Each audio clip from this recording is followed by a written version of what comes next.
la reforma, del, perdón, con la reforma del nuevo Código Civil y Comercial, vemos ahora que el arbitraje es un contrato. Acá en el artículo 1649 nos dice que el contrato es el arbitraje es un contrato y que tiene lugar cuando las partes deciden someter a la decisión de uno o más árbitros todas o algunas de las controversias que hayan surgido, ¿verdad? La nueva seguridad, la nueva reglamentación del código tiene por finalidad, entiendo, de lo que se puede advertir, es que procura promover la celeridad, sobre todo en distintas cuestiones de naturaleza más bien comercial, tal vez, ¿verdad? Por la especialidad, porque lo que tiene es una flexibilidad, la confidencialidad de lo que se decida. No olvidemos que a lo mejor tiene hasta más celeridad porque no tiene tantos recursos, que eso lo vamos a ver un poquito más adelante. ¿Qué significa esto? Que el árbitro es un tercero imparcial que va a resolver un litigio, ¿verdad? Pero para eso tiene que haber conformidad de las partes. Las partes tienen que someterse a un arbitraje. Podemos decir de que sería como una especie de justicia privada, distinta a la de los jueces estatales, que también son terceros imparciales que resuelven conflictos.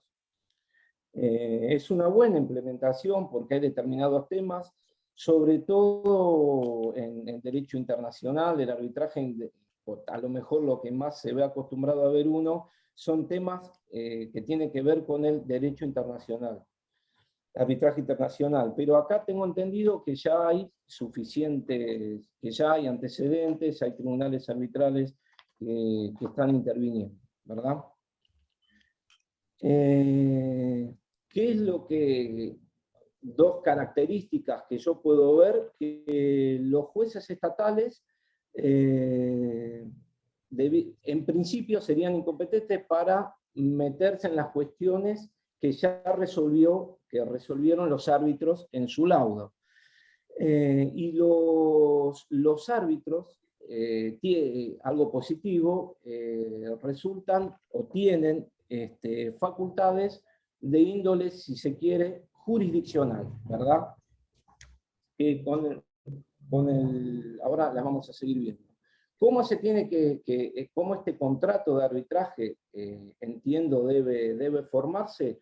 La ley no habla de formas puntuales. Lo que sí surge del artículo 1650 es que tiene que ser por escrito. El artículo 1650 reafirma que la cláusula arbitral en un contrato debe hacerse por escrito. No habla de escritura pública ni alguna otra forma respectiva, pero sí que tiene que ser plasmada por escrito. La forma es que el contrato debe estar hecho por escrito. Y vamos a ver cuáles son las cuestiones que pueden ser llevadas ante los árbitros. El código de fondo, en el artículo 1651, nos dice cuáles son las materias que están expresamente excluidas de la materia arbitral. Bueno, la primera en el inciso primero, se refiere al estado civil o la capacidad de las personas. Bueno, que eso es una cuestión aceptable. Las cuestiones de familia tampoco pueden ser materia arbitral. Las vinculadas a derechos de usuarios y consumidores también están excluidas, pero aquí a lo mejor hay ciertos conflictos que la ley de defensa del consumidor que tal vez sean necesarios para resolver, porque hay cuestiones, sobre todo sobre endeudamiento, por ejemplo, la ley de quiebras. La ley de concursos y quiebras muchas veces no trae soluciones al concurso o a la quiebra del consumidor. Por eso que tal vez sería esto es de ley referenda, lo que debería hacer. Tal vez para cuestiones puntualmente vinculadas a defensa del consumidor, podrían ser materias o debatibles en tribunales arbitrales, especialmente constituidos para tales fines. Sobre todo por la infinidad, los pocos montos que las partes tienen cuando contratan y celebran, a lo mejor una contienda ante tribunales especiales, ante juzgados arbitrales, tengan una más rápida respuesta que a la actual. Pero eso es una opinión personal mía, que tal vez podría autorizarse para cuestiones de usuarios y consumidores la constitución de que se pueda recurrir a los árbitros. Y después de las derivadas de las relaciones laborales. Eso es propio del foro laboral, que tiene cuestiones de orden público que no se pueden, que no pueden someterse a arbitraje. Tengo entendido que por ahí recuerdo de que existió en el fuero laboral una normativa que permitía en tiempos lejanos que había tribunales arbitrales para resolver estas contiendas, pero después fueron dejadas sin efecto por las leyes laborales posteriores, ¿verdad? Entonces, estas cuatro temas puntuales están exentos del laudo arbitral a la jurisdicción arbitral. Algo muy parecido sucede hoy con la ley de mediación, que está en la misma línea con las excepciones del Código de Fondo respecto al arbitraje. Después tenemos el arbitraje, que tenemos arbitrajes de derecho y los arbitrajes de equidad. Si nada estipulan las partes en el convenio arbitral respecto de qué se trata, de que si es un arbitraje de derecho de amigables componedores, se entiende que es de derecho. Entonces acá trae un manto de claridad el artículo 1652 a esta cuestión. La actuación de los árbitros en el arbitraje de derecho están sujetos a decidir conforme las formas legales. En cambio, los amigables componedores pueden prescindir de normas jurídicas. Esa es una de las principales diferencias entre lo que es un arbitraje de derecho y un arbitraje de equidad. Los laudos, por otro lado, en lo que respecta a la materia recursiva respecto de un laudo dictado por un tribunal arbitral de derecho, los laudos son recurribles mediante los mismos recursos que le caben a las resoluciones judiciales. En cambio, los arbitrajes de equidad, los laudos son irrecurribles en principio, ¿no? Así que esas son diferencias, diferencias más, para que tengan en cuenta, las diferencias más particulares o puntuales que existen entre los arbitrajes de derecho y los arbitrajes de equidad. Después vamos a ver que el contrato de arbitraje, dentro del marco, siguiendo la línea del Código de Fondo, podemos ver que el contrato tiene autonomía. O sea, si una cláusula se hace referencia a una cláusula dentro del contrato al que suscriben las partes que se van a someter a arbitraje, se entiende que las partes voluntariamente tienen voluntad de celebrar el contrato de arbitraje y debe hacerse por medio del contrato de arbitraje, ¿verdad? Después, vamos a ver la competencia. La competencia de los árbitros está dada en el artículo 1654 del Código de Fondo y tiene un efecto positivo y otro efecto negativo el tema de la competencia cuando resuelve. El efecto positivo se da cuando los árbitros van a resolver las cuestiones de competencia dentro del conflicto arbitral. Son los propios árbitros quienes deciden acerca de su competencia. Y por otro lado, el negativo es que la justicia ordinaria, por lo general, cuando llegan estas cuestiones, tiende a declinar la competencia porque dicen de que es una cuestión que debe resolver el tribunal arbitral, cuando trata las cuestiones puntuales de la competencia. En este sentido, el artículo 1654 nos dice que, excepto estipulación en contrario, el contrato de arbitraje otorga a los árbitros las atribuciones para decidir sobre su propia competencia, incluso sobre las excepciones relativas a la existencia o la validez del convenio arbitral o cualquiera otras cuya estimación impida entrar en el fondo de la controversia, ¿verdad?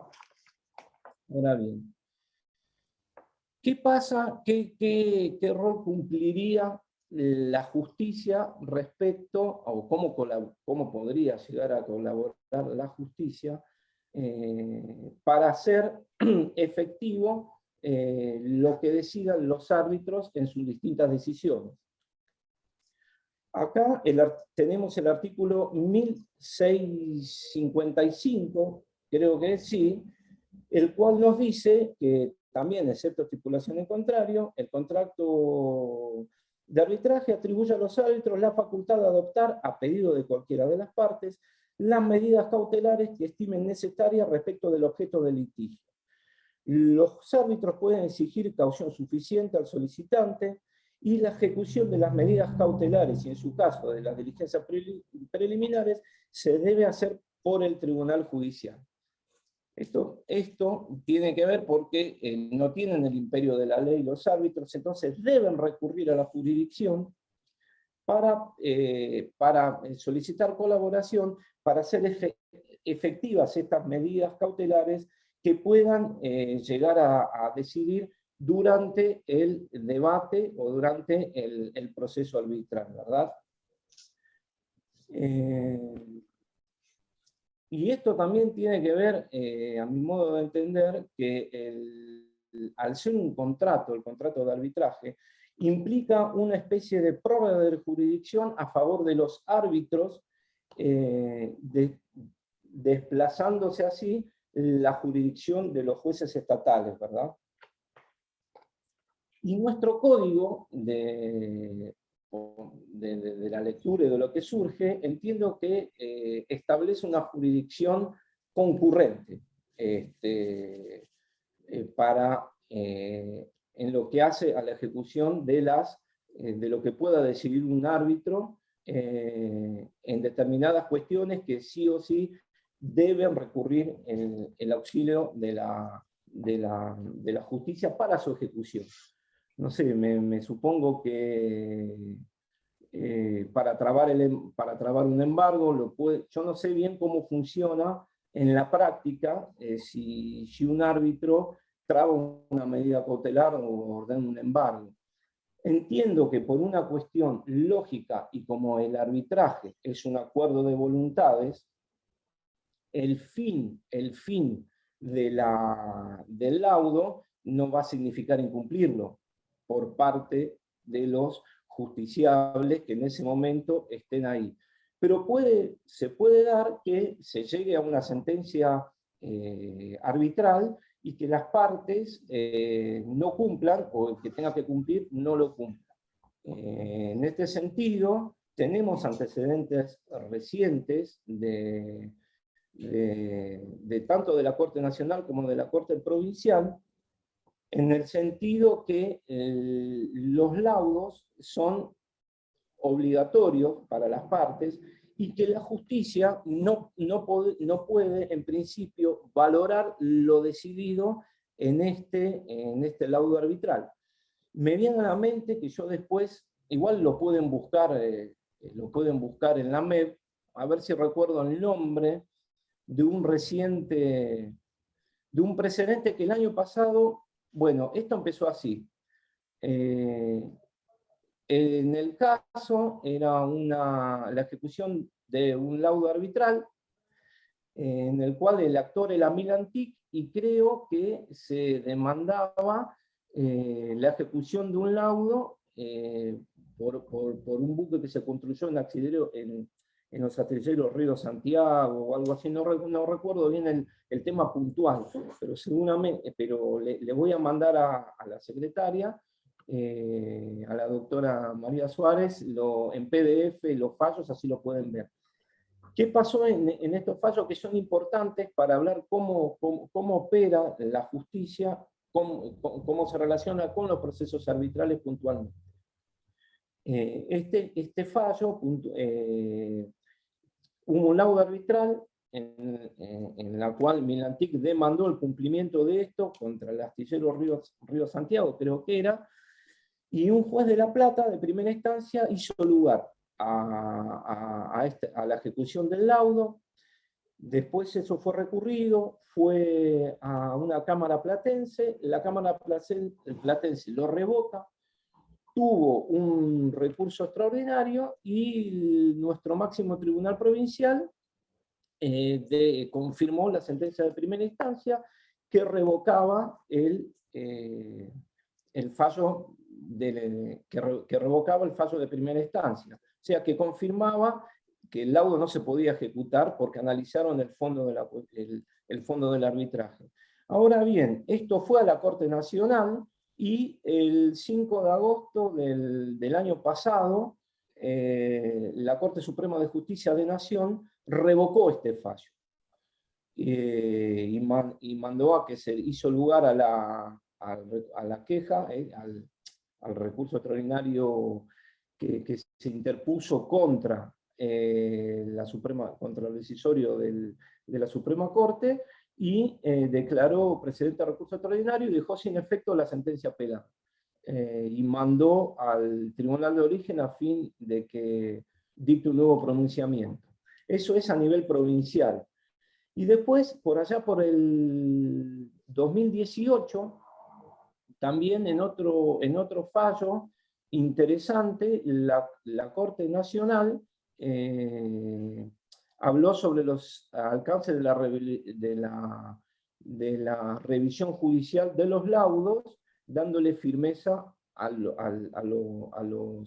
las resoluciones que se dicten mediante los laudos. Así que ese es un avance bastante importante, porque otorga, no habría una especie de primero que está el laudo arbitral y después que tenga revisión por parte de la justicia su ejecución.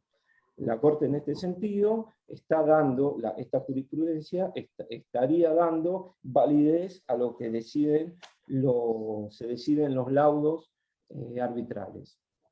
Después vemos en el artículo 1657 que están regulados el arbitraje institucional. Esto tiene que ver, entiendo que el arbitraje institucional, si mal no recuerdo, van a hablar después especialistas más entendidos en el tema que están. El Colegio de Abogados de Lomas tiene, si entran en su página web, una página muy interesante que está bastante completa, y ahí tienen tienen links de enlace en lo cual tienen las cláusulas compromisorias, quiénes son los árbitros. Esta es una herramienta que la veo interesante, y tal vez sería importante que tenga más publicidad, porque tal vez hay distintas cuestiones, sobre todo en la especialidad de la materia, tal vez en lo que tenga que ver controversias comerciales, conflictos entre empresas, que por el espíritu mismo de lo que se está debatiendo en la cuestión, los árbitros tengan una visión distinta y tengan esta celeridad, sobre todo la confidencialidad, porque uno de los requisitos que tienen el acercamiento de las partes es la confidencialidad. Y ser árbitro es una responsabilidad muy importante, porque tiene requisitos similares a las de un juez del Estado. O sea, no cualquier persona puede ser árbitro para decidir las diferentes contiendas. No cualquier persona puede en un tribunal arbitral, sobre todo en los normados por el arbitraje institucional, ocupar el cargo de árbitro, puntualmente hablando. Se nos requiere mucha preparación, mucho conocimiento de normas de derecho, o sea, es un tema muy interesante, y la persona que es designada árbitro es una persona que tiene que estar lo suficientemente preparada para dar solución al conflicto y decidir conforme a derecho. Si tiene que ver también esto con la especialidad de las cuestiones que se le van a llevar a resolver, porque van a ser cuestiones muy puntuales. Por ahí me nombraron recién, un colega suyo me nombró que hay tribunales arbitrales que resuelven conflictos en la bolsa de comercio, o sea, de que cada vez se está teniendo más auge la forma de resolución de conflicto a través de los arbitrajes institucionales y el arbitraje, ¿verdad? ¿Cuáles son los requisitos para ser árbitro? El código de fondo nos dice que puede actuar como árbitro cualquier persona con plena capacidad. Las partes pueden estipular que los árbitros reúnan determinadas condiciones de nacionalidad, profesión, experiencia, y bueno, que dentro del marco de los arbitrajes institucionales, por ejemplo, en el mismo del Colegio de Abogados de Lomas o en el Mar del Plata también, hay una serie de requisitos para cumplir que tienen que reunir los distintos árbitros, y creo que deberían estar organizados por salas o por distintas materias para poder solucionar el conflicto. El código de fondo, por algunos de los artículos que no recuerdo, nos dice también la cantidad de árbitros que puede llegar a tener el tribunal, cómo tiene que estar constituido. Puede ser uno o un número impar. Y ves una cuestión lógica, porque si llegan a ser 4 árbitros, puede haber empate. ¿Y quién decidiría la controversia en el empate en un proceso entre árbitros? Entonces, tiene que ser de manera impar, o sea, 3 mínimo. Si llega a ser de 3 o más, 3, 5, 7.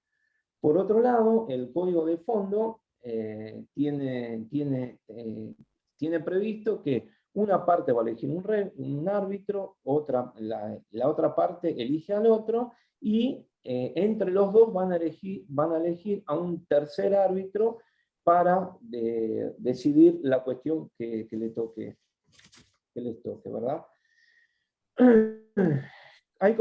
Después tenemos, yo les hago así un somero repaso de lo que son de cómo funciona el arbitraje entrelazado con la justicia, pero también hay una realidad que las cuestiones previas y preparatorias van por otro lado, porque estas cláusulas facultativas ya no están dentro, tienen que ver, no están dentro del contrato mismo, en realidad van a ser parte de la negociación. Entonces las partes pueden pactar la sede del arbitraje, el idioma, el procedimiento, los plazos, la confidencialidad y el modo en que se deba resolver estos conflictos. Ahora bien, la sede del arbitraje la entiendo sustancial, porque es la que va a fijar la competencia de la justicia ordinaria en caso de intervenir por cualquier cuestión que tenga que ver con ese laudo puntual, ¿verdad? Entonces, en este caso, Las partes van a pactar la competencia, van a pactar la sede, el idioma, eso creo que ya lo dije. A ver que me olvidaba de algo más. La cualidad de los árbitros, las obligaciones de los árbitros. Las obligaciones de los árbitros están dadas en el artículo 1662, que bueno, una de las se obligan, que tienen que revelar cualquier circunstancia previa a la aceptación.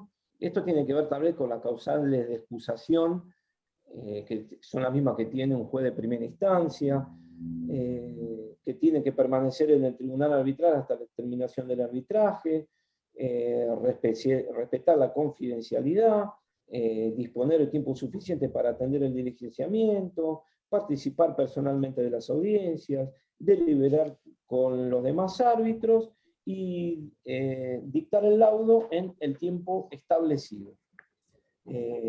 También se puede recusar a los árbitros, pero eso es algo lógico, porque también, como se puede recusar a los jueces, ahí sí es de aplicación supletoria, entiendo, en el artículo 14 respecto a la recusación de los códigos procesales. Después de la competencia, entiendo, cómo está hoy planteado, sería competente cualquier juez de la materia de primera instancia que tenga que ver con el tema de civil. Si es civil, va a ser un juez de primera instancia civil; si es comercial, va a ser un juez de primera instancia comercial; o si es administrativo, como en el caso de Melantí, que es el juzgado contencioso administrativo. Antes, esto es de la ley anterior, se decía que las resoluciones de los árbitros deberían ser revisadas por un órgano que sea superior al de cargo de primera instancia.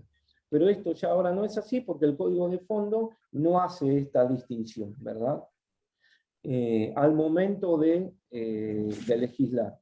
Entonces cualquier juez es competente, depende de la materia. Sé que el Código de Fondo establece también la retribución de los árbitros. Las partes pueden pactar esta retribución, y si no lo hacen, la regulación de los honorarios. El Código también nos autoriza a que se remita a las reglas locales para fijar honorarios, y en este caso hace expresa mención a la actividad extrajudicial de los abogados. Acá entraría en juego la 14397, que eso va a tener lugar después que el árbitro dicte su laudo. Esto es, a grandes rasgos, espero haber sido claro o al menos orientarlos, porque esta es una cuestión muy puntual de los árbitros, y hay gente especialista en este tema puntual de arbitraje, que le van a dar clase durante todo, en este caso la doctora Doguardi, que me va a preceder, que a lo mejor va a ser más puntual con el tema de la calidad de los árbitros, cuál es la institución, cuál es la naturaleza del arbitraje, pero en principio es esta, es una forma alternativa que tienen las partes para acudir a un tercero imparcial para dar solución a su conflicto. Tiene algo fundamental, una diferencia sustancial con la mediación, porque en la mediación el mediador trata de acercar a las partes, trata que exista un consenso, que se plasme en un acuerdo, y en la provincia de Buenos Aires traerlo a sometimiento de homologación de la justicia, se homologa y se da cumplimiento. En el arbitraje no. En el arbitraje ya hay un tercero imparcial que, sin perjuicio de que dentro del arbitraje va a poder buscar formas de solución del conflicto, va a dictar una sentencia. Entonces, lo que va a hacer este juez privado es poner fin a una cuestión que las partes llevan a su conocimiento. Y ahí sí se asemeja a lo que es la sentencia. Los jueces del Estado dictan sentencias y los árbitros dictan laudos, que para su ejecución, después sí, ahí se empareja a un título ejecutivo, pero acá vamos a ir a la parte procesal de algo que se llama exequatur o ejecución de sentencias extranjeras, que es aplicable al caso, es el 517, pero también puede aplicarse el 506, porque técnicamente sería como un título ejecutivo, que resta nada más llevar a ser efectivo ese cumplimiento del laudo, ¿verdad?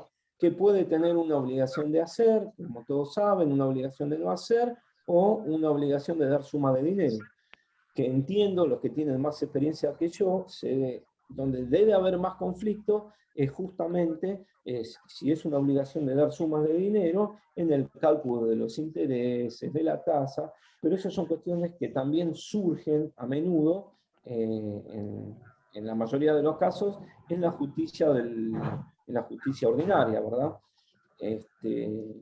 A mi modo de ver la cuestión desde la óptica judicial, entiendo que esta clase no podría, al ser un contrato, no podría haber una especie de desconocimiento del propio laudo, porque sería incluso ir en contra de la teoría de los actos propios.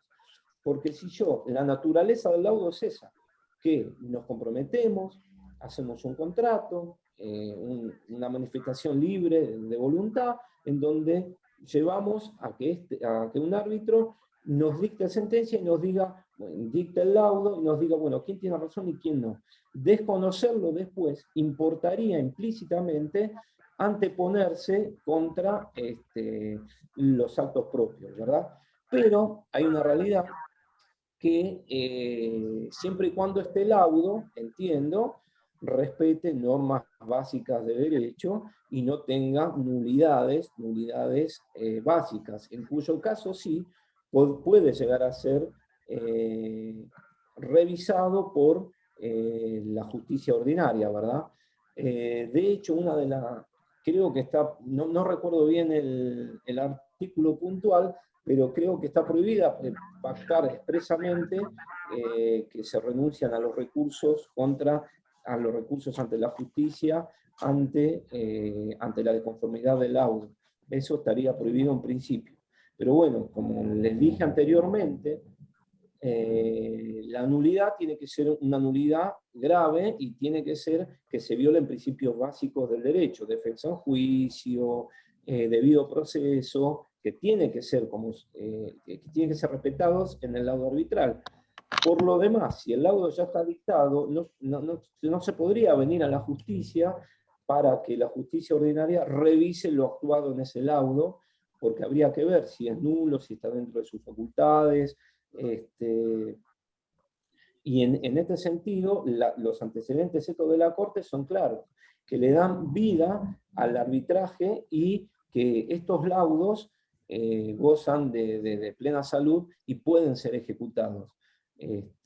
Pero bueno, no sé en realidad cómo va a seguir evolucionando la jurisprudencia, pero por lo que veo y por lo que observo, está yendo en ese camino, a darle formar reconocimiento y plena validez a lo que se decida en los laudos arbitrales. Que esto también sirve a la naturaleza mismo del arbitraje, porque si los laudos resultan válidos, las mismas partes que vayan a llevar sus conflictos a los árbitros, lo van a hacer de manera más asidua, porque van a tener una resolución, si se quiere, más rápida o más precisa para los temas que lleven al estudio de la competencia por parte de los árbitros. No, fuimos a comprar un hilo para... No, llegamos de tarde también. Hola. ¿Me escuchan? Ahí silencié el audio que se había activado. Sí, ¿se estaba escuchando? Porque como que me puse en negro. No, se escuchó, pero se escuchó un audio encima. Ah, sí. Bueno, Así que bueno, veo saludable el tema de traer al arbitraje como una solución a las controversias de las partes, sobre todo porque las partes van de conformidad cuando uno viene a la justicia ordinaria por una cuestión republicana de división de poderes, que el Poder Judicial es el que dirime los conflictos entre los integrantes de una sociedad, el demandado está obligado, no hay un común acuerdo. Usted se presenta en la justicia y demanda que su derecho sea resarcido y interpone una demanda que la otra parte debe responder. Está obligado, es una carga procesal contestar la demanda. Es una obligación, si no queda rebelde con todas las consecuencias. Ahora bien, en el arbitraje ya es un mutuo consentimiento. Van de conformidad, van de común acuerdo al arbitraje, y eso también es en alguna medida hasta más positivo para la resolución del conflicto, porque las partes ya saben de común acuerdo, firman el contrato, establecen las particularidades, quién van a ser los árbitros, van a eligen quién los va a juzgar, en este caso puntual. Después, ¿qué más les puedo agregar respecto del arbitraje? Sí, que también a lo mejor, pero esto ya es de ley de data, más que es de ley ferenda, más que de ley de data. Si le parece, doctor, permitir que el arbitraje... si quiere dar un cierre, y le cedemos a la doctora Diego Guardi, así nos queda tiempo para preguntas, y cualquier cosa de esto lo incorporamos en las preguntas. Termino. Ok. Sí, bueno, ya termino. Bueno, esto era mi opinión, que el arbitraje sea más difundido, que tenga más promoción, porque es una forma acertada y es una alternativa para dar solución pacífica a los conflictos que tengan cada una de las partes en tema cuestión, que tenga que ser decidido. Si es todo por mí, y bueno, me quedo para después si quieren hacer alguna pregunta, y me quedo escuchando a la doctora de Guardi. Muchas gracias, doctor. Bueno, la verdad que es emocionante que se quede para escuchar mi disertación. Bueno, Mariel, no sé si ya me das entrada o... Iba a presentarte, aunque ya creo que todos los asistentes te conocen. Hicimos la presentación la clase pasada, pero igual vamos a recordarlo, nunca está de más, porque tenés un currículum para que todos lo sepan. Sos un orgullo para Lomas, sos pionera en este tema, así que sí, dame un segundito que hago saber tu currículum y ya te doy la palabra. La doctora Diego Guardi es árbitro, es mediadora, es profesora investigadora de la Suprema Corte, docente titular de Teoría del Proceso, directora de la Maestría de Sistemas de Resolución de Conflictos, de la especialización en medios alternativos, de la diplomatura en medios alternativos, en conflictos de las organizaciones, negociación y arbitraje de la Facultad de Derecho de la Universidad Nacional de Lomas de Zamora. Autora de Sistema de Resolución de Conflicto, Teoría General del Proceso y Manual de Mediación y Arbitraje. Ex conjueza de la Suprema Corte de Justicia de la Provincia de Buenos Aires, formadora de formadores de la Nación Argentina y la Provincia de Buenos Aires, del Comité Evaluador, varios proyectos de investigación en especial sobre arbitraje, Comité Evaluador de la UAI, San Andrés y de la Universidad de Bolonia, integra varios comités académicos de revistas especializadas y evaluadora del Tribunal Arbitral del Colegio de Abogados de Lomas de Zamora. Con todo eso, ahora te escuchamos atentamente. Bueno, gracias, Mariel. Bueno, he tenido el gusto de inaugurar el Tribunal Arbitral Institucional de Lomas de Zamora en 1998, con lo cual se hicieron muchas modificaciones. En su comienzo se habían abierto con 3 salas, hasta con la ilusión de un tribunal arbitral del Mercosur. Por lo cual hay mucha experiencia en todo este tema, y es interesante saber cómo los tribunales de Lomas de Zamora y la parte de los jueces aceptan a los árbitros, porque toda resolución, como bien dijo el doctor que me antecede, él explica que dentro de todo el brazo de la justicia es colaborativa. Es decir, hay un derecho colaborativo donde los jueces no pueden negarse a ofrecer esa mano que, digamos, nosotros se llama la mano de la coerción y el imperium, que solamente tienen los jueces. Entonces, si por vía de exhorto, porque los árbitros de iure del Tribunal Arbitral Institucional de Lomas de Zamora tienen el mismo lugar o espacio que los jueces. Entonces, cuando se dirigen a un juez para pedir una colaboración en una medida cautelar o en una medida preliminar, lo que se comunican por vía de exhorto. Es decir, la manera de comunicarse de un árbitro a un juez es por medio de exhorto. Y esto hace mucho más rápido todo el trámite, porque si hay que pedir medidas preliminares, si hay que pedir medidas cautelares, todo lo que implique fuerza sobre las cosas o sobre las personas, los jueces son los únicos que tienen el poder de coerción y de ejecución. Lo mismo si un laudo no se cumple. En el caso de que un laudo no se cumple, el incumplimiento del laudo implica la ejecución del mismo. A diferencia de lo que es el acuerdo en mediación, que en la provincia de Buenos Aires necesita la homologación del juez, el laudo arbitral vale por lo que es decir, vale como una sentencia arbitral, por el artículo 500 del Código Procesal, y se ejecuta de la misma manera que se ejecuta una sentencia.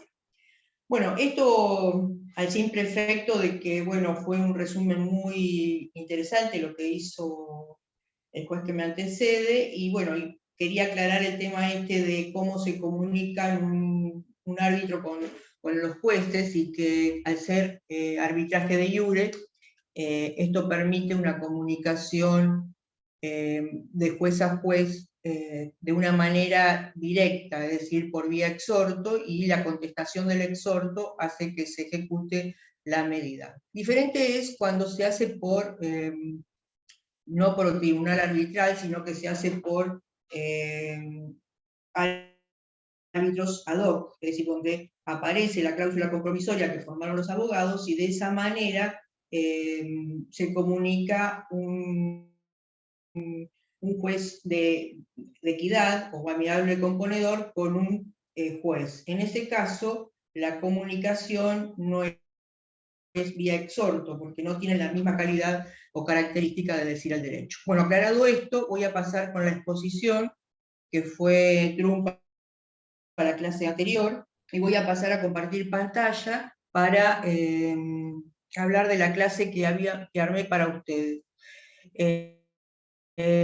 Bueno, vamos a ver entonces.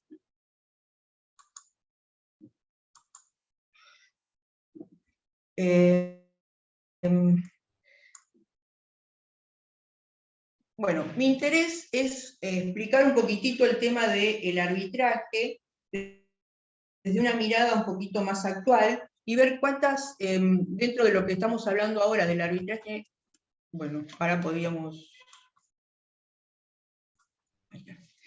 Vamos a hablar entonces que el arbitraje está dentro del derecho colaborativo. El derecho colaborativo en la Comunidad Europea tiene ya más de 15 años, y empezó a iniciarse en el año 1990 como un derecho específico. En el derecho colaborativo aparecen todos estos procesos que tienden a solucionar problemas y evitar el litigio. Quizás evitar el litigio no tiene que ver con una metodología o una forma de vida, y sino la responsabilidad de cada individuo de hacerse cargo del conflicto en una sociedad súper conflictiva. Tiene que ver con realizar acuerdos, tiene que ver con peticionar, y tiene que ver con resolver conflictos, evitando,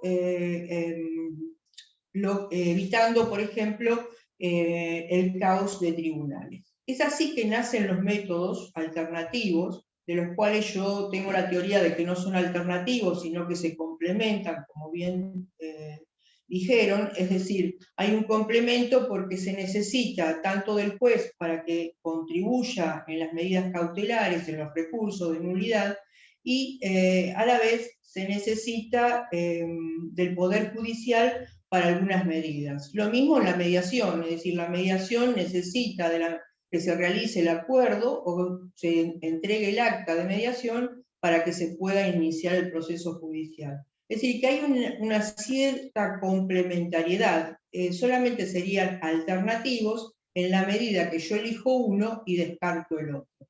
Desde ese punto de vista nos encontraríamos en un sistema alternativo, que se llamaría subsistemas. Pero dentro de los sistemas de resolución de conflicto, todos los métodos integran porque siempre vamos a necesitar de alguna colaboración, ya sea para homologar el acuerdo de mediación, ya sea para ejecutar el laudo, o ya sea mismo para el recurso de nulidad. Por eso cuando hablamos entonces de los procesos judiciales, también tenemos que decir que el mismo juez de primera instancia colabora en el arbitraje. Los únicos métodos autocompositivos de nacimiento son la negociación. La negociación directa es la que ingresa a todos los procedimientos, es decir, a todos los procesos, sea arbitraje, mediación. Siempre la negociación directa es una parte que lo podríamos llamar transacción, la podríamos llamar modo voluntario de resolver conflictos, pero la negociación es el método que integra todos los sistemas. Es decir, que dentro de la negociación tenemos un método que es común a todos. Dentro del arbitraje vamos a tener entonces métodos heterocompositivos, es decir, que el tercero resuelve el conflicto, que dentro del proceso de mediación, que es un libro que escribió Moore en el año 1990 y que es actual, habla de una pérdida de poder en la resolución de conflictos, donde las partes ya no se creen responsables de poder resolver el conflicto y lo trasladan en un tercero. Llámese este juez, llámese árbitro, pero es un tercero que resuelve el conflicto por las partes. Deja de tener validez la negociación directa para pasar a tener validez la institución o la persona que va a resolver el conflicto. Caivano, un especialista en arbitraje, habla de que hay que mantener dentro del arbitraje un razonable equilibrio con sus miembros y la sociedad. Dentro de lo que nosotros denominamos equilibrio, tenemos que tener equilibrio también con todo lo que es los jueces y con todo lo que es la sociedad en sí. Por esto es importante que integren dentro de los cursos de arbitraje a jueces, a mediadores, porque el sistema de resolución de conflictos es mucho más amplio que el método en sí que podamos tratar. Para hablar de los reglamentos institucionales, tenemos que hacer referencia a la cláusula, a la autonomía de la voluntad. La autonomía de la voluntad, bien como hizo el comentario, es el modo que tenemos de que podemos hacernos cargo de nuestra responsabilidad, y la autonomía de la voluntad tiene que ver con esto de que las partes, en todo aquello que es disponible y transable, pueden resolver el conflicto de la manera que quieran. El artículo 1 del Código Procesal establece que podrá haber prórroga de jurisdicción siempre que se trate de cuestiones transables. Y también se puede trasladar a jueces internacionales, árbitros internacionales. A partir de aquí, con esta modificación, surge lo importante del arbitraje. Antes de entrar en el artículo 1650, vamos a hacer una introducción a lo que son la naturaleza jurídica del arbitraje. Que si bien cuando estudiamos derecho todo tiene naturaleza jurídica, y la naturaleza jurídica es como aquello aburrido de todas las disciplinas del derecho. Pero bueno, en el arbitraje también hay una naturaleza jurídica, y la naturaleza jurídica del arbitraje habla de tres posibilidades: la contractual, la procesal y la mixta. Cuando nosotros hablamos de naturaleza jurídica del arbitraje es lo que nos va a indicar qué es el arbitraje para el derecho. Y por ejemplo, para la naturaleza jurídica contractual, el arbitraje es un contrato. Pareciera que esto fue tomado por el Código Procesal, por el Código Civil y Comercial de la Nación, aunque hay amplios especialistas que están en contra del contrato de arbitraje, es decir, que solamente sea un contrato. Y están, bueno, los procesalistas que hablan solamente del arbitraje como un proceso. Entonces, la naturaleza procesal sería aquello que todo proceso tiene que tener, en este caso, el reglamento institucional que va a establecer cómo se va a realizar el proceso, y en caso de que no sea establecido en el reglamento procesal, el reglamento institucional, va a aplicarse el Código Procesal en caso de ausencia de tratar ese tema. Pero lo más interesante es lo que estableció la Corte Suprema en varios fallos. Es decir, y en especial Bogiano, que establece la teoría que es una teoría mixta, es decir, que el arbitraje nace como un contrato, pero luego cuando aparece el conflicto se transforma en procesal. Es a la cual adhiero y adhieren la mayoría de los procesalistas. Es decir, no es un contrato en sí, el contrato es la cláusula compromisoria o el compromiso arbitral. Eso es, me comprometo a resolver este conflicto que surja de este contrato por el arbitraje. Eso es un contrato. Ahora bien, cuando surge realmente el conflicto, porque puede no surgir el conflicto, puede ser que nunca aparezca el conflicto de esa cláusula compromisoria, cuando surge el conflicto se transforma en procesal. Y empiezan a aplicarse todos los andamiajes procesales, ya sea reglamento institucional o código procesal.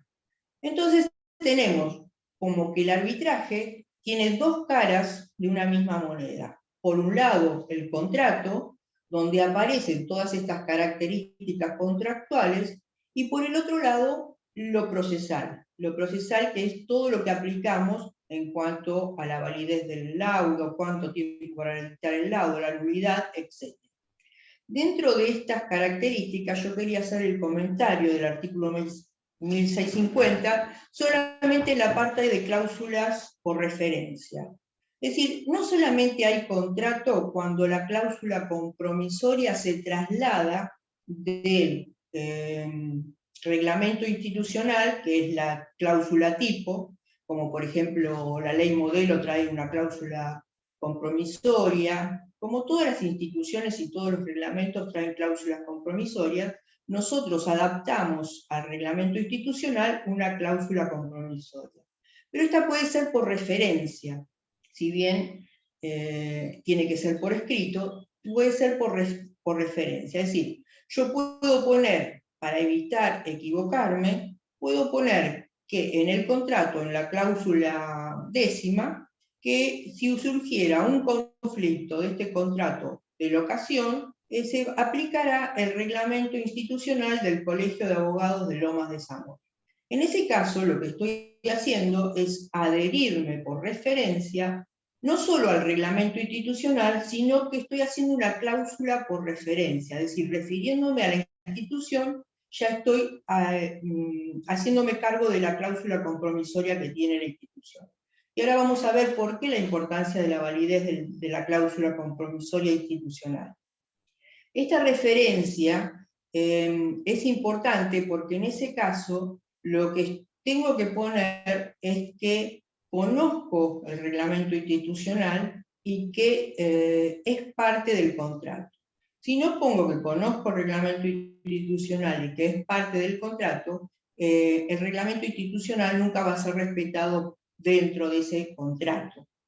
Vamos a ver que en todo esto tiene sentido a partir de la autonomía de la voluntad, y vamos a ver también que esta autonomía de la voluntad es lo que hacen hacer los ADR o métodos de resolución de conflicto, digámoslo como los conocemos hasta ahora. Vamos ver entonces qué es lo importante de la cláusula compromisoria. La cláusula compromisoria es realmente el contrato que da origen al arbitraje. Y lo importante es que no dice la cláusula compromisoria se renuncia al recurso de apelación. Ninguna cláusula compromisoria dice que se renuncia al recurso de apelación, como tampoco lo dicen los reglamentos institucionales. Lo que se establece en las cláusulas compromisorias es que la resolución de ese tribunal institucional, llámese Colegio de Abogados de Lomas de Zamora, la resolución será definitiva. Entonces, cuando dice que será la resolución definitiva, quiere decir que renuncia al recurso de apelación. Es decir, que no va a haber otra resolución más que el laudo que establezca ese reglamento institucional. Y eso es muy importante, ¿por qué? Porque si no dijera que el tribunal arbitral va a resolver en forma definitiva, dejo abierta la vía de apelación. También dejo abierta la vía de apelación si yo no pusiera que esta cláusula compromisoria va a considerar, o este tribunal arbitral va a considerar la validez, la interpretación, el alcance, el cumplimiento, la ejecución y la resolución definitiva. ¿Por qué? Porque con todo esto estoy abarcando todas las posibilidades de resolución sobre el mismo. Impido de esta manera que el Poder Judicial o la Administración de Justicia pueda intervenir en el arbitraje. Ahora bien, ¿por qué es importante que la cláusula compromisoria, contrato de arbitraje, le dé la posibilidad de encerrar todo esto para que no dejar abiertas las puertas al Poder Judicial? Porque si no entraría la interpretación de los jueces, y también la interpretación de los jueces tiene que ser conforme al derecho, y podría tener posibilidades de decir que podrían intervenir en ese arbitraje. Así sucedió en un tribunal arbitral de Salta, donde pidieron la intervención porque una vez que, por ejemplo, surge la parte procesal, por supuesto las partes no quieren ir al arbitraje, porque como el arbitraje es mucho más rápido que un proceso judicial, por ahí están buscando las artimañas para poder acudir al Poder Judicial, que es más lento, y entonces esto le permite mayores estrategias para demorar en el resultado. Y en ese proceso de Salta, de un tribunal arbitral institucional, se acudió al Poder Judicial porque no decía que cubría los daños y perjuicios. Yo hice una investigación en ese caso, y es cierto, sería una cláusula más completa si la cláusula dijera que también entrarían los daños y perjuicios derivados del tema que se está por tratar o de los temas que podrían lograrse. Pero si nosotros vamos a la interpretación, ¿sí?, a los alcances, cumplimiento, la mayoría de la jurisprudencia entiende que los daños y perjuicios son parte de la interpretación de la cláusula compromisoria, y que es un derivado del contrato. Para aquellos que consideran que los daños y perjuicios no son un derivado, sino que son autónomos, son los que abren esta apertura de posibilidades dentro del ámbito de la resolución de conflicto en el Poder Judicial.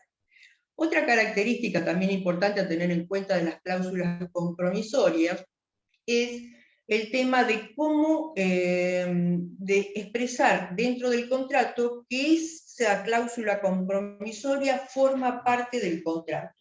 Entonces, si lo hacemos por referencia, como dice el artículo 1650, nosotros tenemos que agregarle al contrato que el reglamento del tribunal arbitral forma parte integral del presente contrato.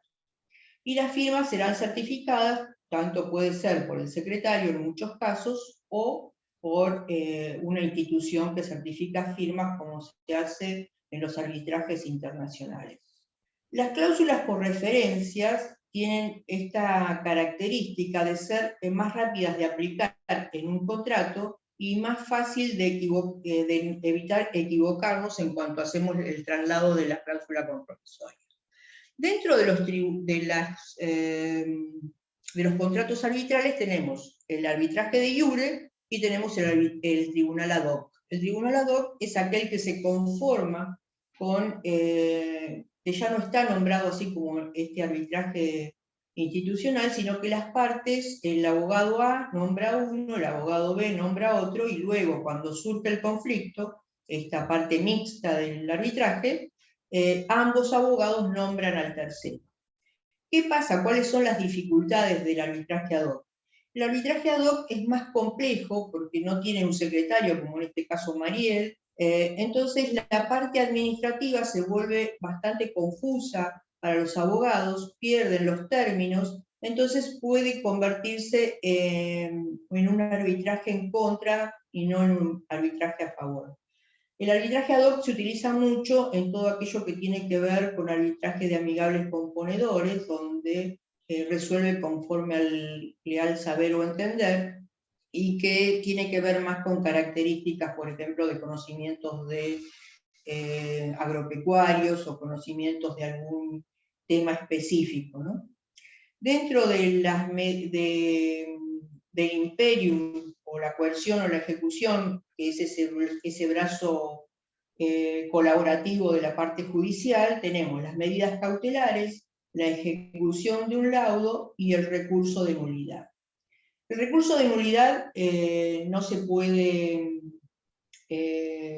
no podemos, recurso de nulidad, negarnos a que se aplique en un arbitraje porque es de orden público. Entonces, dentro del derecho procesal, nosotros tenemos el recurso de nulidad como una característica especial para acudir al Poder Judicial. Esto es importante, que nosotros dentro del derecho procesal no tenemos un recurso de nulidad que vaya por una vía especial, sino que está dentro del recurso de apelación.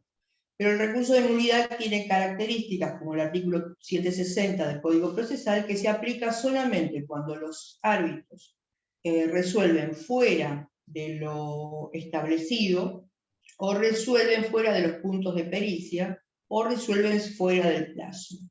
El artículo 360 es muy importante porque si hablamos de responsabilidad de los árbitros, creo que es el artículo en el cual se aplica la responsabilidad de los árbitros cuando no laudan o no dictan el laudo en el plazo establecido, o lo dictan fuera de los términos, como fue el caso Cartelone, que la Corte Suprema estableció enviar de nuevo el caso al juzgado de primera instancia para que resolviera conforme a los puntos laudados. Entonces, dentro de los límites que tiene la autonomía de la voluntad, por supuesto está el orden público. Nosotros, por eso, el artículo 1651 del Código Civil y Comercial de la Nación establece cuatro posibilidades, como bien lo dijo el expositor que me antecedió, que son 4 posibilidades donde no puede intervenir el arbitraje. 2 estoy a favor, que son, por ejemplo, el arbitraje en familia, el arbitraje en cuestiones laborales, la cual no estoy de acuerdo, que creo que también coincidimos, es que en el tema de derechos del consumidor. En las relaciones de consumo, creo que hoy en día el derecho, el orden jurídico está atravesado por los derechos del consumidor. Entonces, quitar el arbitraje de los derechos del consumidor es algo que los legisladores o todo, bueno, ya hay mucha oposición a este inciso de 1651, teniendo en cuenta que, por ejemplo, un pasaje aéreo tiene que ver con turismo, y si tiene que ver con turismo son relaciones de consumo. Y, por ejemplo, si yo compro algo por internet y quiero ir al Tribunal Arbitral de Nación, tenemos un tribunal arbitral que está constituido por la ley 24240, artículo 49, que establece el Tribunal Arbitral de Consumo, que actúa como amigables componedores, donde un árbitro pertenece a las empresas, otro árbitro pertenece a la comunidad del Ministerio de Comercio, y otro está designado por los comerciantes. Entonces a mí me parece que ahí hay algo que no está funcionando bien en el tema de relación de consumo, hay muchas críticas, pero bueno, la ley, cuando algo lo dice la ley, sabemos que se aplica porque el derecho está para aplicarse y no funciona el artículo 19 de la Constitución Nacional, con lo cual siempre en los trabajos que presento pido o alego que debe haber una modificación en ese inciso. Bueno, otro tema de la autonomía de la voluntad es el artículo 2651, que si bien habla de todos los derechos que tienen que ver con los contratos, todo lo que las partes elijan en cuanto a la validez intrínseca, naturaleza, efectos, derechos y obligaciones, la elección debe ser expresa y resulta de manera cierta, evidente en los términos del contrato y en las circunstancias de los casos. Es decir, que la autonomía de la voluntad funciona siempre y cuando nosotros seamos concisos y claros en qué es lo que nosotros estamos pidiendo en el ejercicio del derecho. Y esto es importante entenderlo también, por eso es importante el reglamento institucional, y que cuando uno va a poner una cláusula compromisoria tiene que leer el reglamento institucional, porque es parte del contrato.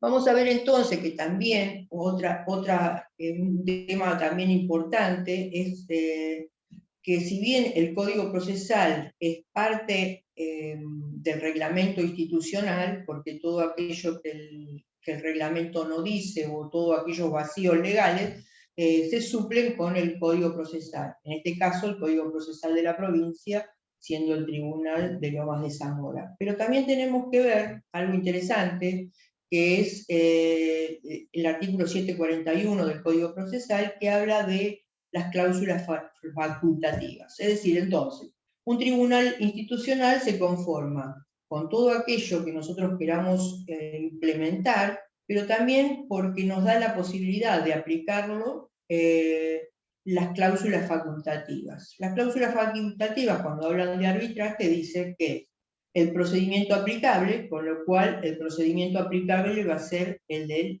tribunal institucional. También va a ser el lugar del arbitraje, que va a ser seguramente Lomas de Zamora, lo cual transforma el laudo en un laudo doméstico o nacional. Y es el lugar donde se va a resolver el conflicto, con lo cual ese va a ser el asiento o localización del laudo. El plazo en que se va a dictar el laudo, el plazo en que van a pronunciarse los árbitros, la designación de un secretario, las multas, que en este tribunal arbitral, en este reglamento no está impuesta, pero hay muchos reglamentos que tienen la multa por la falta de cumplimiento del arbitraje. Es decir, al ser un contrato, al ser un acuerdo, las partes de común acuerdo se ponen en común voluntad de aceptar el laudo y cumplirlo. Entonces, en muchos reglamentos institucionales se establece una multa al incumplidor del laudo. Y por supuesto a la renuncia del recurso de apelación, que siempre tiene que surgir de la cláusula. La cláusula compromisoria va a determinar si se renuncia o no se renuncia al recurso de apelación. Entonces, siempre que la cláusula compromisoria hable de que la resolución es definitiva, tenemos ahí una renuncia al recurso de apelación. Vamos a ver entonces que el régimen procesal institucional de los árbitros tiene ciertas características. Como bien se dijo, muchas veces los árbitros tienen que reunir cierta característica dentro del tribunal arbitral que es mayor al de ser un juez. Entonces, por eso, cuando se eligen árbitros, se crea un comité evaluador, y ese comité evaluador, además de los 15 años de actividad, que es casi lo mismo que para la Corte Suprema, se eligen personas con cierto currículum para poder tener en la institución una cierta seguridad de los laudos que se van a dictar. En cuanto a lo importante de todo tribunal arbitral es la forma de conciliar. Por eso yo siempre tengo las características de que un buen mediador también puede ser un buen árbitro, y esto se demostró mucho en el tribunal institucional en el cual constituí, porque las conciliaciones pueden llegar a evitar todo el proceso arbitral. Y una conciliación además puede reducir el proceso arbitral, porque en la conciliación lo que se logra dentro del proceso arbitral es evitar puntos que no llevan a nada, o pruebas que no, reducir las pruebas, o ponerse de acuerdo, por ejemplo, en cuáles son aquellas resoluciones que se van a adaptar o no. Entonces, si son muchos testigos, bueno, ¿cómo se pueden reducir? Si son muchas pruebas, ¿cómo las podemos reducir y cuáles son las que son pruebas necesarias y cuáles no? Entonces, la audiencia de conciliación, si bien tiene la posibilidad de llegar a un acuerdo, y en el caso de llegarse a un acuerdo, ir directamente a la declaración de puro derecho. La declaración de puro derecho es que se resuelva conforme a los derechos que alegan las partes, o por el contrario ir a un alegato. Pero la conciliación dentro del arbitraje es el punto neurálgico, diría yo, para poder diagramar el proceso de mediación. Bueno, y además, por supuesto que el laudo es mucho más fácil si se logra reducir algunas pruebas, y tiene que ver mucho porque hay un reglamento institucional, pero también hay un reglamento interno para el manejo de la institución, como por ejemplo el reglamento interno del Tribunal Arbitral de Lomas de Zamora, por el cual se manejan los secretarios, se manejan las partes, que tiene que ver con las formas en que cada uno va a dictar el laudo y a quién le corresponde. Dentro de todas estas características vamos a ver entonces la definición de arbitraje. Y esto es importante porque hoy en día vamos a tener no solamente arbitraje escrito, arbitraje, sino que ya se está hablando de arbitraje online, ¿no? Y entonces la pregunta es si nos permite el Código Civil y Comercial de la Nación hablar de arbitraje online. La definición dice que hay contrato de arbitraje cuando las partes deciden someter a la decisión de uno o más árbitros todos o algunas de las controversias que hayan surgido o puedan surgir entre ellas respecto de una determinada relación jurídica, contractual o no contractual. Esto es importante porque quizás nosotros en las que no son contractuales podemos crear un convenio arbitral o un contrato arbitral posterior cuando surge el conflicto, si no existiera la cláusula compromisoria. Y por otro lado, también el artículo 11, 1105 y 1107, que habla de los contratos a distancia. Para poder entender también que los contratos a distancia, el mismo Código Civil y Comercial de la Nación los trae, y que también podría ser aplicado para el arbitraje online. Entonces, dentro de este mecanismo heterocompositivo, coexisten tanto la justicia colaborativa como la justicia de imposición o de jurisdicción, como es la de administración de justicia.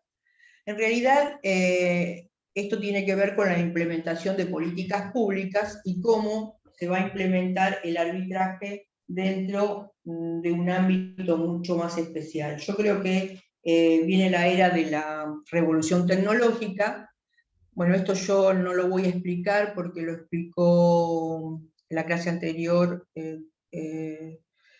y creo que ya tiene bastante, ya tienen ustedes también, creo que en el plano del link del Colegio de Abogados, un diagrama mucho mejor que este. Vamos a ver entonces qué nos traen los nuevos, la nueva justicia, y que tiene que ver con el expediente electrónico, la firma digital, las notificaciones electrónicas, inteligencia artificial, y aparecieron los ODR, que son la forma de resolución de conflictos alternativa, pero por métodos electrónicos.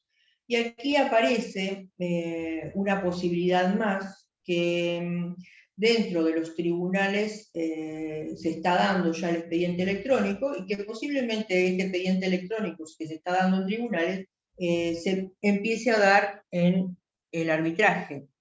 Y dentro de estos contratos a distancia podemos ver entonces cómo la utilización de las partes contratantes tienen que ver con la implementación del arbitraje. Y acá creo que se necesita mucha creatividad para poder implementar el arbitraje y poder ir un poquitito más allá de lo que es el arbitraje institucional, quizás ir pensando en una posibilidad de ofrecer el servicio para resolver conflictos que tengan que ver a raíz de contratos online. Y esto me parece que es algo que todos tendríamos que apostar porque las telecomunicaciones están con nosotros y creo que esto no va a tardar en llegar. Así que quizás podríamos ir pensando en algo más creativo. Y pensar en la ejecución extraterritorial de los laudos, ¿por qué no ofrecer, por ejemplo, a defensa del consumidor en los departamentos judiciales, como por ejemplo conciliación de consumo? ¿Por qué no ofrecer una instancia en el caso de que no se puedan resolver por la conciliación de consumo y resolver aquellas cuestiones que tengan que ver con una relación de ofrecerle un servicio especial? Y entonces, claro, la oposición sería el artículo 1651, inciso D, que impide la resolución de conflictos en relaciones de consumo. Entonces creo que ese obstáculo tendríamos que trabajar muchísimo para ver si podemos modificar eso para que el arbitraje no quede solamente encerrado en el Departamento Judicial de Loma de Zamora y podamos ofrecer un arbitraje mucho más con mayor porcentaje, como diría el doctor Aguilar, y con mayor ampliación en cuanto al ámbito de resolución. Bueno, esto es lo que ustedes ya lo tienen en el reglamento institucional, que es cómo son los honorarios en el arbitraje. Bueno, por último, quiero agradecerles el que me hayan escuchado y dejo abierto los 20 minutos de cada uno para que nos puedan hacer las preguntas que crean convenientes.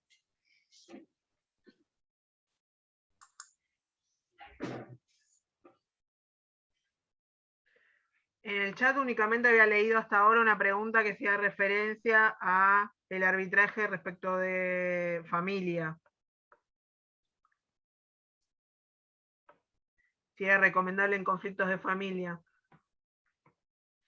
En el conflicto, bueno, si quieren lo contesto, en el conflicto de familia, bien como dijo el doctor Pablo para mí, porque es un conocido de toda la vida, pero el conflicto de familia es imposible porque está en juego el orden público, entonces por la autonomía de la voluntad son los límites del orden público y tiene que ver con que los derechos de familia no son transables, derechos transables, y no son derechos disponibles. Al no ser derechos disponibles, no podría ser el arbitraje una herramienta, un proceso para que se pueda utilizar. Y además porque está prohibido por el artículo 1651.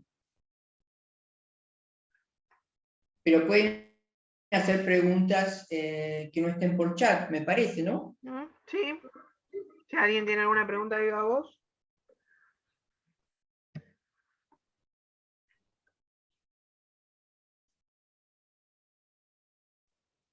Sí, buenas tardes. Quería saber qué cuestiones son las más frecuentes en casos de arbitraje en este momento.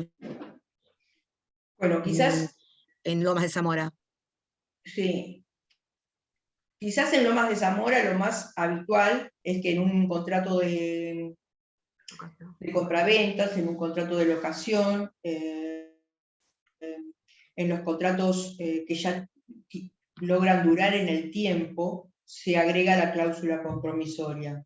Y la cláusula compromisoria puede durar 2 años, 3 años, es decir, el tiempo que pueda durar el contrato, hasta que llega el momento en que hay que hacer la devolución de la vivienda, y bueno, y en ese caso puede surgir el conflicto y ahí aparece la intervención del tribunal arbitral. Pero bueno, esto también lo podría responder Mariel o el doctor Rapaccioli, que tiene amplia experiencia en el tema de tipos de contratos. Sí, hola Juana. Sí, en realidad convengamos de que, como decíamos el otro día, justamente son los martilleros, las inmobiliarias, los que más incorporan la cláusula compromisoria en los contratos. Y son contratos de alquiler, locaciones, contratos de compra y venta.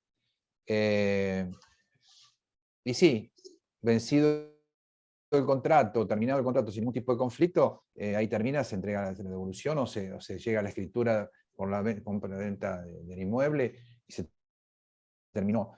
Es más difícil la cláusula compromisoria, el pacto compromisorio, perdón. Es más difícil porque convencer a una de las partes, a las partes que están en conflicto, una de las partes quiera convencer a la otra de ir a litigar o a presentar su caso ante el tribunal arbitral y llegar a hacer un acuerdo, cuando ya el litigio ya existió, ya hay un conflicto, ya hay es más difícil convencer. Nos consta a todos los que hacemos el ejercicio de la profesión.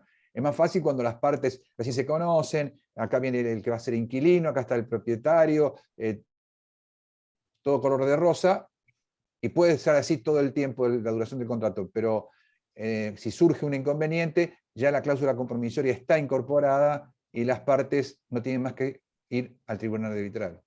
Eso es lo que yo veo en la práctica. ¿Alguna pregunta más? Gracias.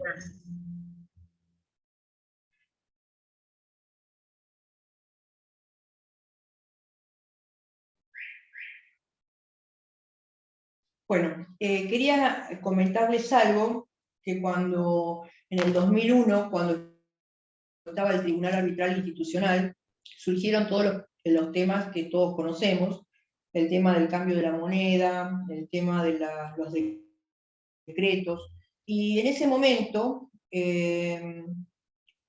con el tema este de qué pueden hacer los árbitros, y como son árbitros de iure, hubo una reunión muy interesante de los árbitros para decidir si los árbitros podían o no declarar, sino evitar los decretos que eran inconstitucionales.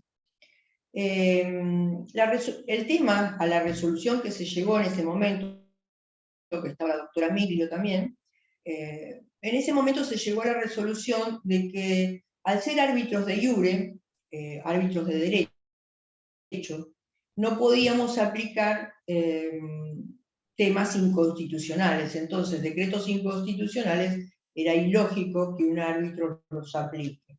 Y esto fue muy interesante porque en ese momento, que era un momento de crisis institucional, los árbitros pudieron sentar jurisprudencia en algo que era para jueces, ¿no?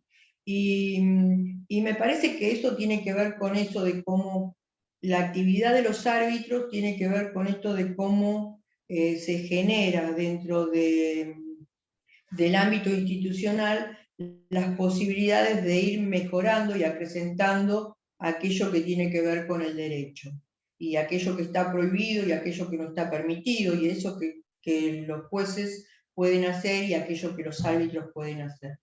Eso me parece también interesante, un tema a tratar en cuanto a la constitucionalidad de las normas y qué posibilidades tienen los árbitros, no de declarar la inconstitucionalidad, porque eso por supuesto lo tiene la Corte Suprema, pero bueno, en el caso de aplicarla o no aplicar.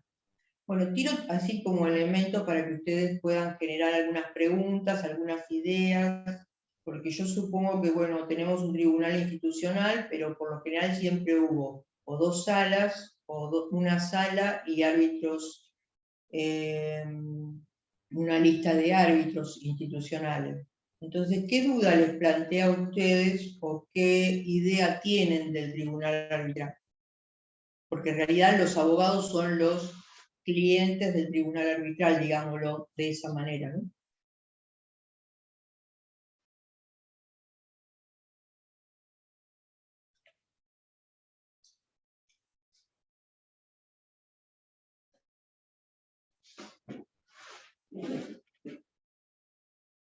Bueno, no hay muchas preguntas, me parece. No, están callados. Quizás uniendo los dos temas, lo que más surge a veces en las dudas que me llegan a mí a la Secretaría son las cuestiones de las medidas cautelares, cómo las ordena el tribunal y cómo las implementa el Poder Judicial. Y siempre también es el tema de los recursos. Quizás la mayor crítica que le hacen los abogados litigantes al arbitraje es el tema de que no se pueda, por esa cuestión que tenemos de litigar y de siempre tener una vía, una alternativa más. El tema de los recursos son como las dos consultas que más se realizan respecto del arbitraje. Bueno, en cuanto al recurso de apelación, la doctora Kermaje de Calucci está en contra de que se dicte en forma definitiva el laudo arbitral. Dice que tiene que estar abierta la posibilidad de la apelación. Pero como la apelación es un recurso, no es de orden público en el derecho procesal, se puede renunciar a él. Y todos sabemos que el recurso de apelación en muchos casos es para dilatar el proceso. Siempre que esté abierto el de nulidad, queda abierta la defensa en juicio. En cuanto a las medidas cautelares, la forma de tramitarla, como ya dije, es mediante el exhorto, que es de par a par. Entonces, la medida cautelar la decreta el mismo tribunal arbitral, y solamente le pide al juez de la primera instancia que ofrezca ese poder de coerción o imperium que tiene para que puedan ejecutarse, ¿no? Entonces, las medidas cautelares pueden pedirse o antes del proceso, y esto es sin que las otras partes puedan, y esto no quiere decir que omite el proceso arbitral, o puede pedirlo al mismo juez, el mismo árbitro, y se lo pide al juez de primera instancia.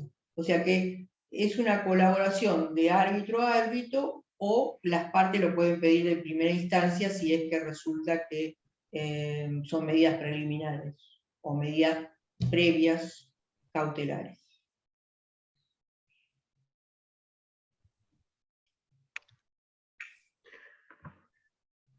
Bien, si no hay ninguna otra pregunta.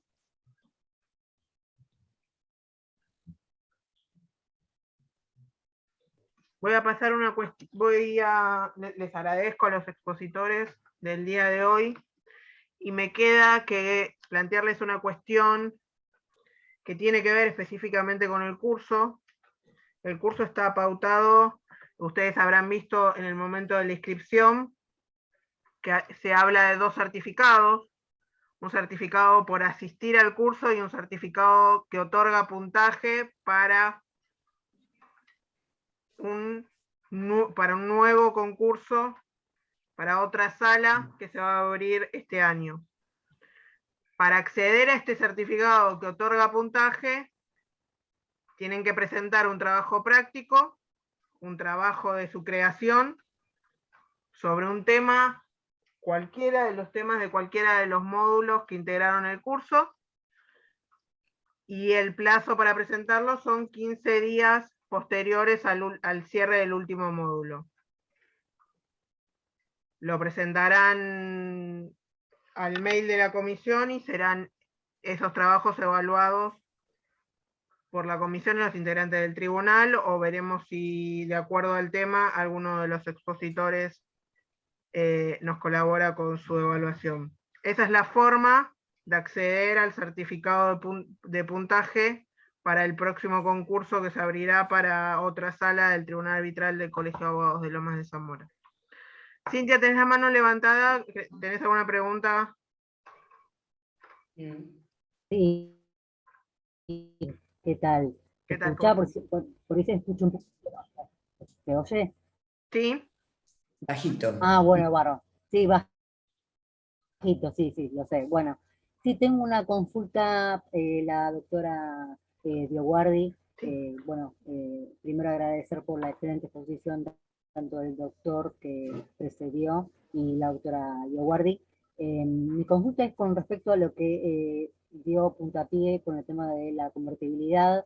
¿Qué pasaría en el hipotético caso que surgiese, bueno, ante esta eventualidad del tipo de cambio que se ve afectado nuestra economía en lo financiero y económico? Bueno, yo sé que por ahí podría plantearse alguna medida,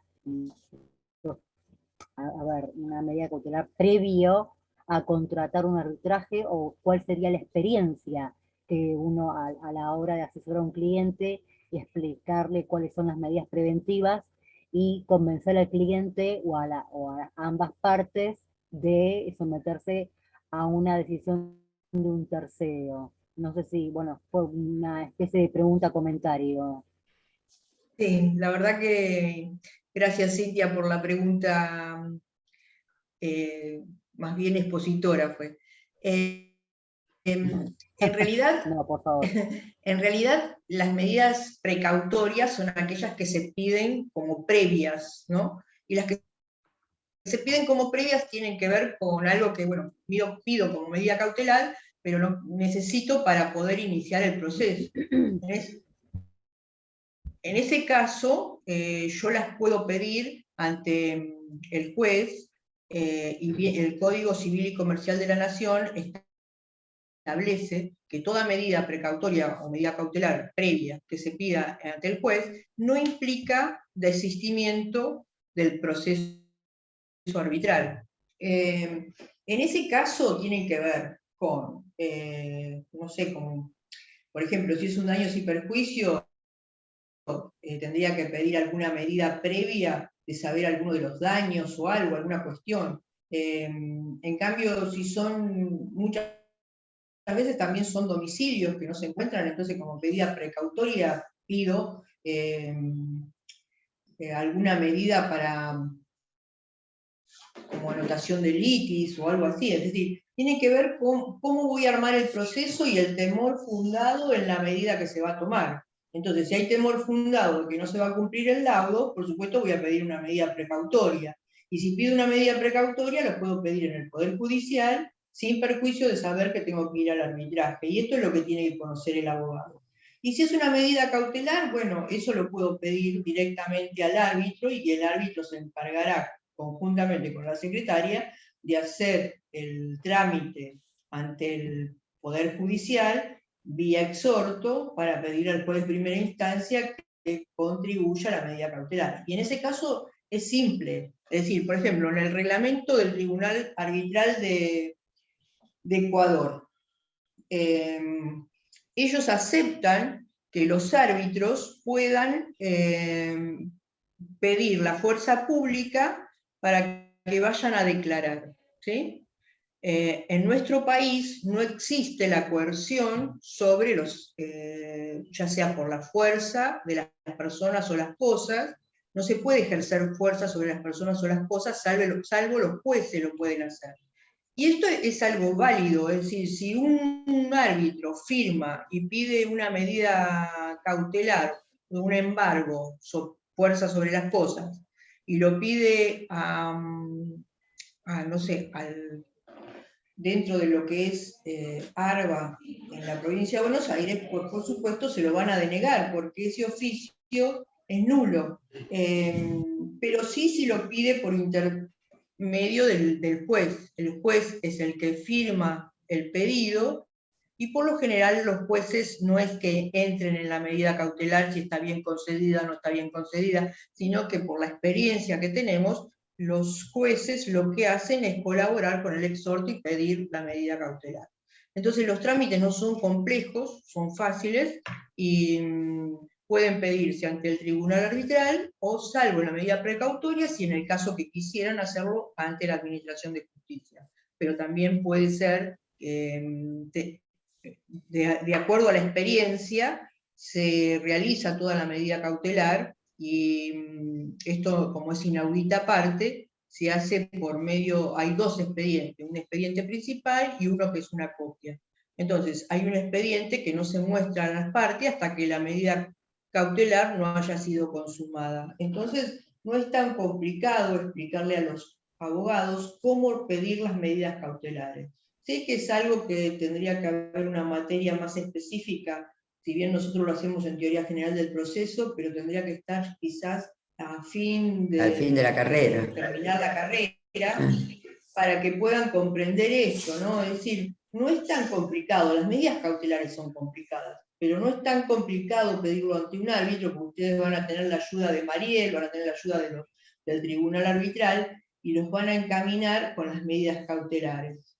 Yo no sé si tienen, no hay mucha experiencia en Lomas de Zamora ni en Avellaneda de las medidas cautelares ante los árbitros. Nosotros como tribunal arbitral, cuando estábamos constituidos, Las dictábamos, sí. hemos tomado muchas y realmente han sido todas exitosas, no hubo nunca inconvenientes, hasta para ejecuciones, etc. Entonces, me parece a mí que no es complicado. El tema de las medidas cautelares hay que solamente pedirle la posibilidad de que se pueda ejecutar mediante un exhorto y el juez de primera instancia que corresponda tramitará el exhorto, y este exhorto vuelve y lo diligencia el mismo tribunal o el mismo abogado. Entonces tampoco es una cosa tan complicada. Me parece a mí que es más complicado para el abogado pedir una medida cautelar, ya sea ante el Poder Judicial o ante el Tribunal Arbitral, que la medida cautelar en sí.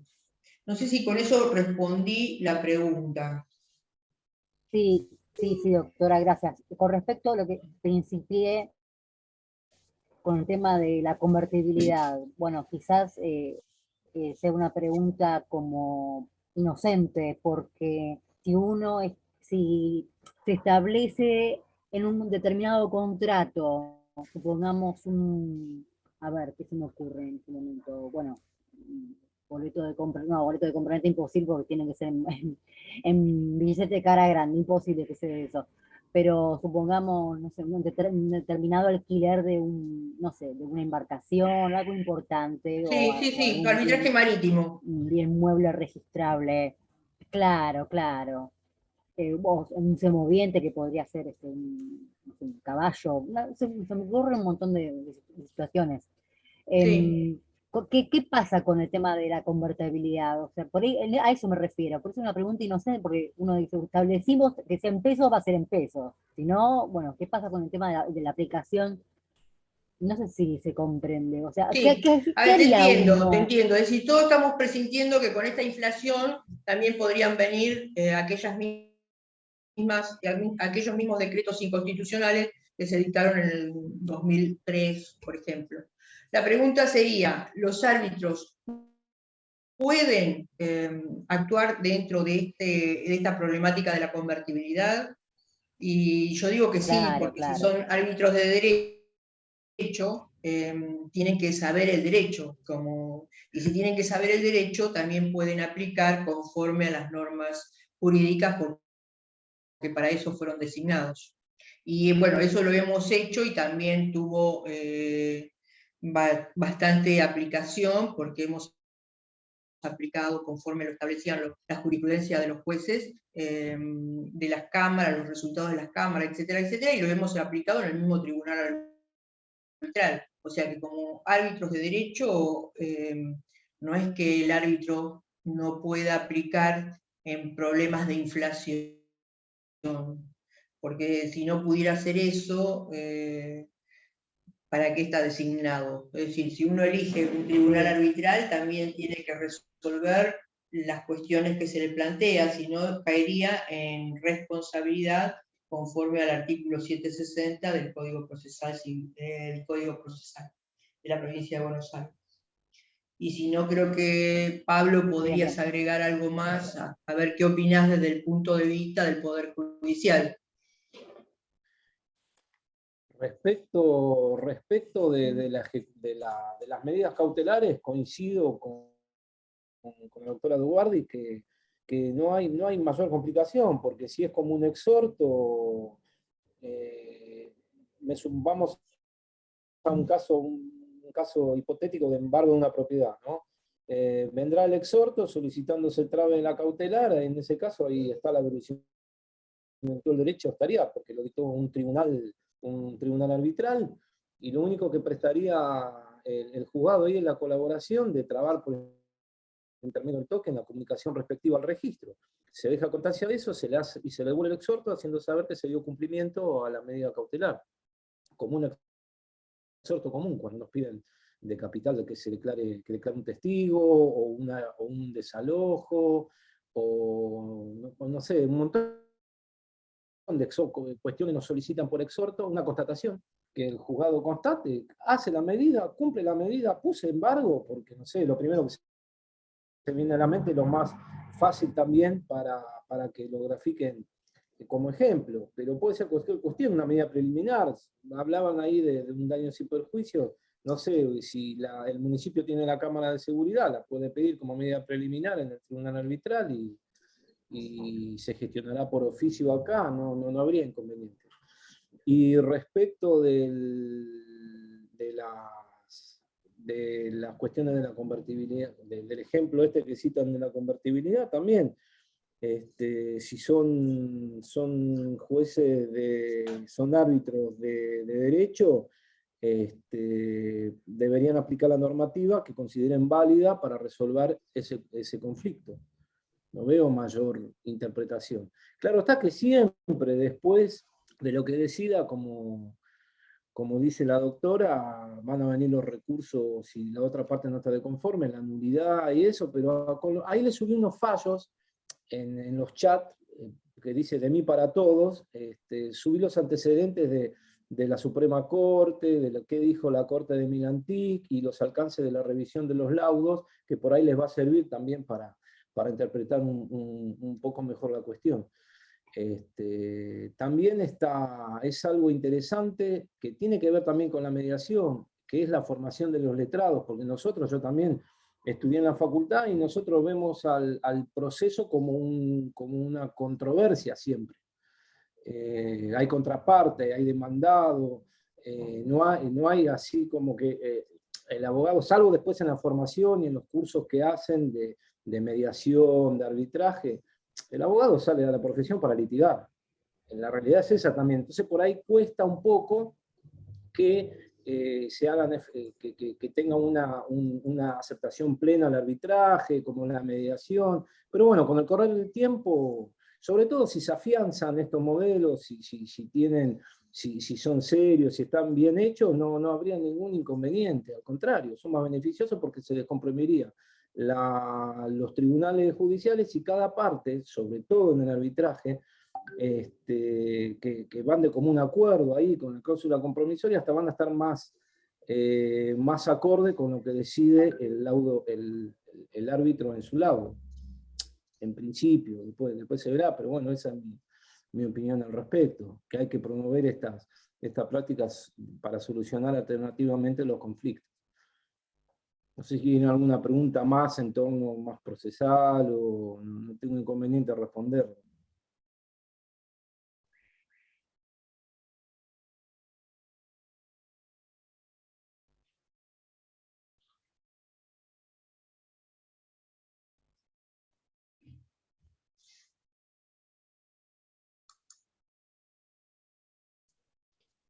Bueno, creo que no, creo que quedó claro, y si no, volverán las preguntas las siguientes clases.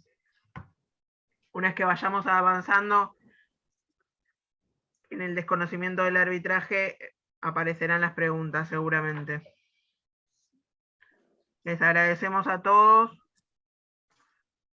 Ahí sí, doctor, el que le mandé, pude descargarlo, así que cualquier cosa, cualquiera de los archivos que se hubieran compartido, me lo piden a la página de la comisión de arbitraje @cals.org y se los mando y se los comparto. Si es muy pesado desde allí, lo mando desde otro mail, pero se los hago llegar de alguna forma. Así que bueno, les agradecemos, les esperamos el martes que viene, que estará el doctor Castillo Argañará, si no me equivoco, con arbitraje comercial internacional. Muchas gracias a los expositores de lujo del día de hoy, les agradecemos haber participado. Bueno, muchas gracias. Gracias a ustedes por escuchar.